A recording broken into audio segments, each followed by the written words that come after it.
From her position at Fresca Foods and Fresca Brands, Liz Myslik comprises a triple threat. At Fresca Foods, she manufactures products for many different sized companies. At Fresca Brands, she's both an innovator and an acquirer, developing her own products for the marketplace and also purchasing new brands for the Fresca Brands portfolio. It means that she doesn't just see deal flow, but the operational and financial challenges that affect food companies large and small. She's seen them succeed and fail at a different number of strategic initiatives. And it's from this perspective we're thrilled to welcome her as she schools us on some of the things that smaller brands can learn from the big food companies. Before we welcome Liz Myslik, I want to say that all presentations are available for download after the event.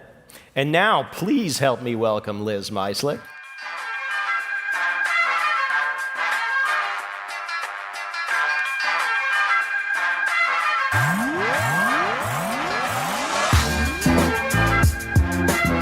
Good morning.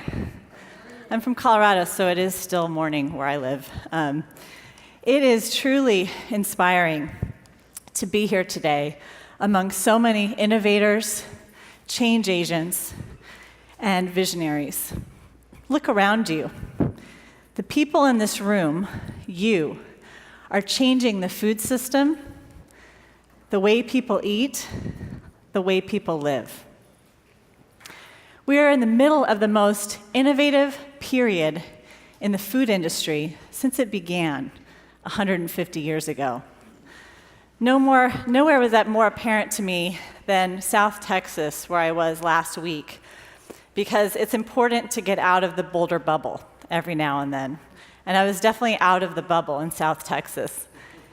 And there I saw, I kid you not, walking out of a convenience store, a guy walking over to his big rig, carrying a bottle of water and a bag of kale chips.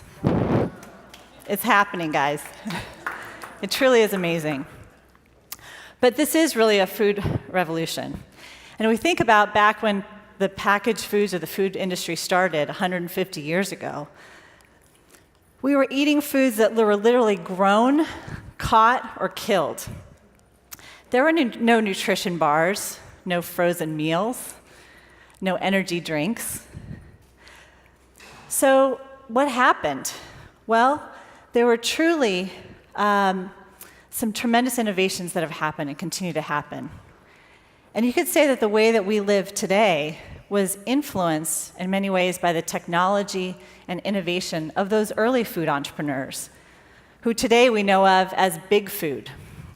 Companies like General Mills, ConAgra, Kellogg's, that today make up over $1 trillion in value in our economy. But these incumbents are now giving way to a new wave of companies that will be tomorrow's market leaders. One of them could be led by the person to your left, to your right, or it could be you. But whether it's the food innovators of 150 years ago or today, we've found that there are some universal truths that determine whether a brand succeeds, is built to last, or whether it comes and goes. To offer some of the unique perspective, or the perspective that we have, and our experience working with both big and small food companies, I want to share a little bit about Fresca Foods. So over the past 2 decades, we've been building natural and organic food brands and helping them grow. We've pioneered and partnered with brands that have become category leaders in just a few years. We started as a food manufacturer, but over time, we've expanded and taken on more and more of the functions of the business to today, where we're a vertically integrated company, and we're operating literally all aspects of the business for some of our brands. Our purpose as a company, our why, is to nourish lives. Those of our employees, our customers, our consumers, and our community. We achieve that by developing and investing in our people, living our values, and building healthful, sustainable, high-growth brands. As some of these brands over the years have sold to big food companies, we've found ourselves working with these big food companies in ways we could not have imagined 10 years ago, including helping them innovate, create new products and new brands to help overcome some of their growth challenges. In this span of time, we've experienced a number of different models for growth. Some have worked, some haven't. But through these successes and failures, we've learned some key lessons that we think it takes to build a brand that's built to last, maintaining a standard of excellence and quality while also reaching millions of consumers every day. So to share these lessons that we've learned from big food that we use to build small brands, I'm going to do it through the tale of two brands. I'd like to introduce you to Billy Bites and Charlie Chips. These companies are each a composite of many similar brands that we've worked with, known, and invested in over the years. Any similarities to actual companies is purely coincidental. Billy Bites was founded by an ambitious entrepreneur who had a great idea to develop energy bites made from fig, nut butter, and coconut. Charlie Chips was also developed by a creative entrepreneur who created a breakthrough chip made from quinoa and flax. Both brands had great potential, led by smart, talented people, and had products that were truly unique. The big difference between them was in how they thought about and pursued growth. Billy was a former high-tech entrepreneur. He was attracted to the food industry because he saw that, like tech, there's a lot of innovation and an opportunity to make great money by creating a better product. In tech, he saw that growing as big as you can, as fast as you can, was the name of the game. His goal was to build and sell his company in 5 years. Billy raised a large round of financing at a high valuation based on early buzz that his brand received. He sought to gain national distribution and scale quickly in large retail chains. He invested heavily in marketing to build brand awareness early on. He spent millions in slotting to get his products on shelf in the largest grocery chains. Billy marketed his product based on the uniqueness of his ingredients, which he sourced from Peru and Morocco. He thought because this was important to him, it would be important to millions like him. He had very high ingredient costs and low gross margin. But he figured that if he could grow fast, he could partner with or sell to a large food company with better pricing contracts who could solve that problem for him. Charlie spent 10 years as a brand manager at a large food company, where the focus was on knowing your customer and managing to the bottom line. She decided to start her brand because she wanted to build a business that gave back and devote time and resources to childhood hunger, an issue she cared deeply about. To do that, she felt that she had to build a business that made money, so she had money to give. She raised small amounts of money from retailer loan programs, SBA, friends and family, and even Kickstarter. And she created a plan to achieve positive cash flow in 3 years' time. From her first recipe, she began working on ways to source her ingredients less expensively. Her sales strategy was to focus on one geographic region, to try to get her products in as many outlets as she could in that area before growing into a national brand. She chose California because it was the market she knew best. It was home. The market investments she made were focused on local influencers, social media, and small-scale product sampling. She used the analytical tools that she learned at the big food company to evaluate the benefits of her investment and continuously worked on improving their effectiveness. Charlie marketed her products based on how people used them. She spent time with lots of different consumers to find out where, how, with whom, and why people ate her chips. She used these insights to develop compelling social media content and campaigns, and changed her packaging callouts to reflect the insights that she gained from consumers. Now let's fast forward 3 years. Where are Billy and Charlie now? Billy is big. He's in over 10,000 outlets, including many major grocery and mass chains. His aggressive investments have gotten him to $12 million in revenue. But there is mounting financial pressure because Billy has had several months of declining sales recently. The company's losses have grown every year, topping $4 million in his third year. Margins are not getting better, even though sales are pretty significant. Ingredient costs continue to be high due to limited supply. Billy has had to raise additional millions because he's far from making money. Investors are growing impatient. Billy and his friends and family now own less than 30% of their business. Billy starts to doubt himself and his ability to keep the pace of growth his investors are expecting. He feels like he's losing control of his company. Charlie's products are distributed throughout California and online. She's making $7 million in revenue, and she just had her third straight quarter of positive cash flow.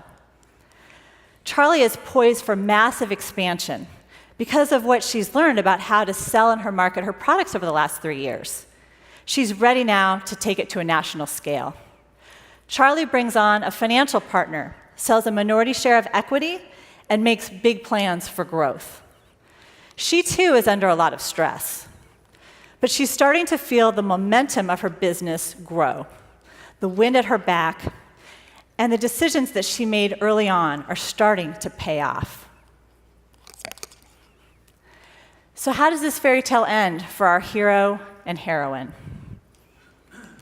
After 5 years in business, I'm happy to say that both companies drew the interest of large strategic partners who wanted to continue to build the brands that Billy and Charlie created. Billy achieves his goal. He sells his company after 5 years. But it's not the happy ending that he expected. He and his friends and family received less than 10% of the proceeds. The new owner is consolidating the brand and the products to a much smaller version of what they once were. Based on what he made from the sale, he realized that he would have actually made more money working for somebody else for those 5 years. Charlie had several offers and several companies bidding for her, all very large offers. She ultimately chose the company that decided to commit a portion of profits to childhood hunger. She gifted $5 million from the sale to her employees and the causes that she cared about. Plus, she devotes now 50% of her time to working on these issues personally. Her brand continues to grow and expand year over year at a steady pace. So what can we learn from this tale? There's 3 things I'd like you to take you away from this. Number 1, margin matters, even in the early days. While scale can definitely help bring down costs somewhat, don't overestimate how much. The more value you can create in every unit you sell, the more you can use your company's own resources to grow. Billy did not focus on his food costs because he felt that the unique exotic nature of his ingredients was more important. That decision cost him dearly because his company was always dependent on outside resources to operate and grow. Charlie made her product costs a priority from day one, working with vendors to negotiate better prices and finding out ways to make her product more efficiently. Product gross margin is your most sustainable and reliable source of growth capital. Make it work for you. Understand your product from your consumer's perspective. Sometimes our own bias or perception of our product causes us to focus on things that aren't as important or grow less important over time. For Billy, if he had spoken to his customers, he might have discovered that people love Billy Bites because of how convenient, portable, tasty, and satisfying they were, not because the figs came from a small village in Morocco. Even though many entrepreneurs start their company out of a personal need, it's important to think about it from your customer's perspective. Always be curious, ask questions, and learn about your product through their eyes. And last but not least, spend mindfully. It's human nature. We tend to value a resource more when it's scarce. When we have more money, we spend more money, and we aren't as careful about or as diligent about how we spend it.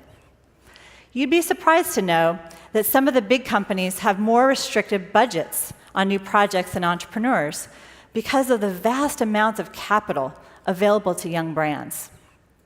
Faced with this abundance, it can be difficult to be careful with every dollar, which can lead to costly mistakes. Billy focused on big exposure and cared less about what it cost or what results every dollar delivered to his bottom line. Charlie, on the other hand, had fewer resources and focused more on the return and the impact of every dollar toward her long-term growth. So while the big food companies of today may be unseated by the food companies of tomorrow, there are still many lessons to be learned from what made them successful in the first place.